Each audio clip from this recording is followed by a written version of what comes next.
All right, here's the Kingbull Rover. This is a 48 volt, 750 watt nominal, 1300 watt peak motor with a 17.5 amp hour battery. It's a 26 by 4, so it's a pretty decent sized bike. It does have full suspension. You got rear linkage on the back, and then you got front shocks on the front that are non-adjustable. This is a very budget bike, so if you guys are looking for something in a lower price range, this is going to be what you want to look at. So on their website they have this listed at $11.99. I'm pretty sure I'm getting a discount code from Kingbull, so if I have one of those I'll put it down in the description. But this has CST BFT knobby tires on the front, mid suspension.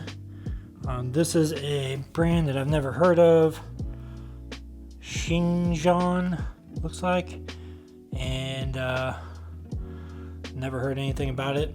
Not even sure what the weight limit is on here. Torney derailleur, so pretty budget friendly bike. You're gonna get budget friendly parts.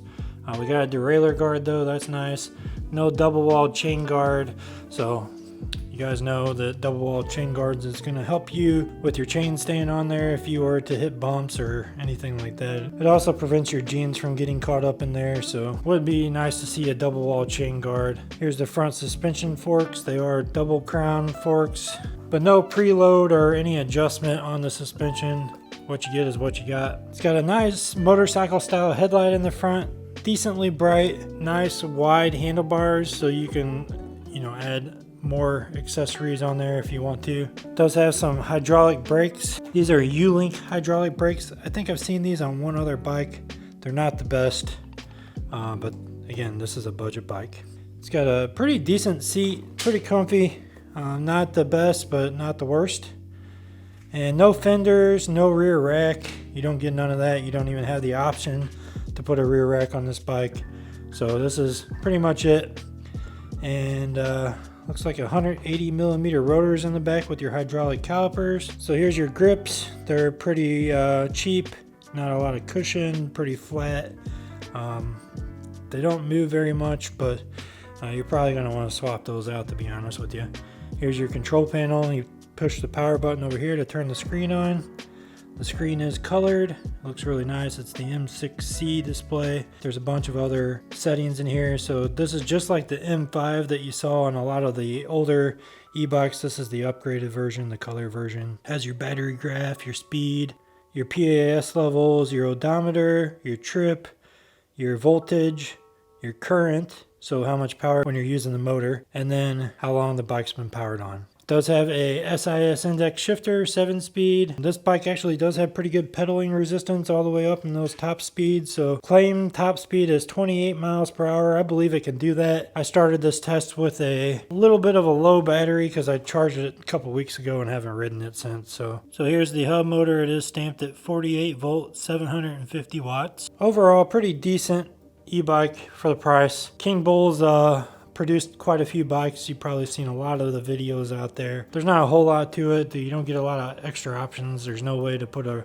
rear rack on the back unless you find a universal one that'll fit. So there's no cargo space on this bike. There's no place to put a water bottle. There is no rear light, no tail light, just a reflector. Although you can add just a regular bike light to the seat if you want to. For a starter e-bike, I think this is a great choice. If you're looking for something that's pretty budget, make sure you check the link in the top of the description. Today we are checking out the Kingbull Rover.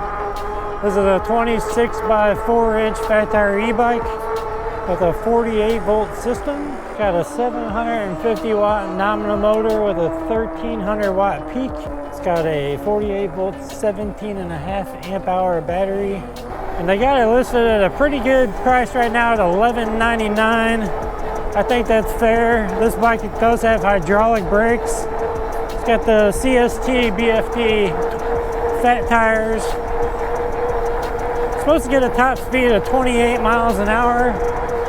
We'll see if we can get up there with this. It's got the double crown front shocks.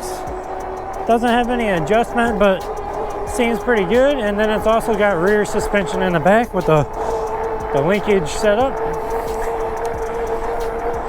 Does have a twist throttle over here, hydraulic brakes. This is your control panel. And it's got pretty wide handlebars, so lots of room to mount some stuff. We're getting pretty good resistance right here.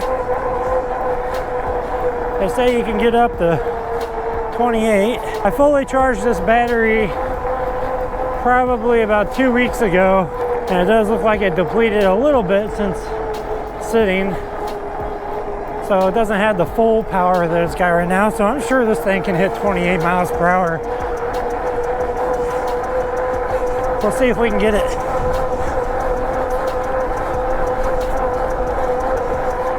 So we were only able to hit 27 miles per hour there. Let's go see how this thing does on some hills. There have been a ton of videos about this bike already made. I've had my Rover for a while. Just haven't had a chance to review it until today. This is a very budget-friendly bike, entry level. Now I'm almost certain that this 48 volt e-bike is not going to make it up the hills that I normally go on. So we'll probably just go to the 6 and 8% and see how well it does. Now it does have a really nice color display. This is the M6C. You guys are probably familiar with the M5 display, which is the black and white one that looks just like this. Now this one is the color version of that. It does have your voltage gauge and your current and all that. All right, here we are on the hill climbing road.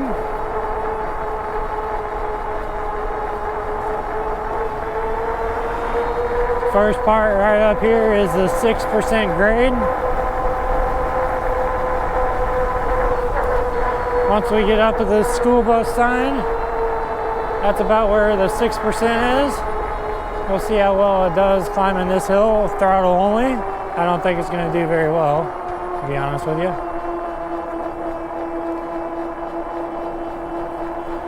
We're riding at 18 miles per hour right now.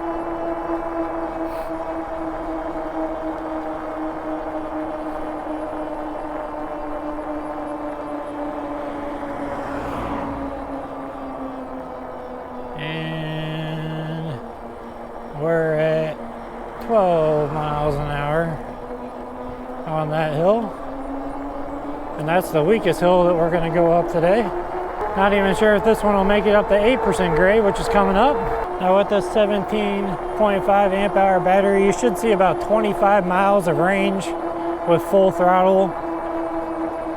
If you pedal, you'll probably get close to 30 or 40 miles, depending on which pedal assist you use.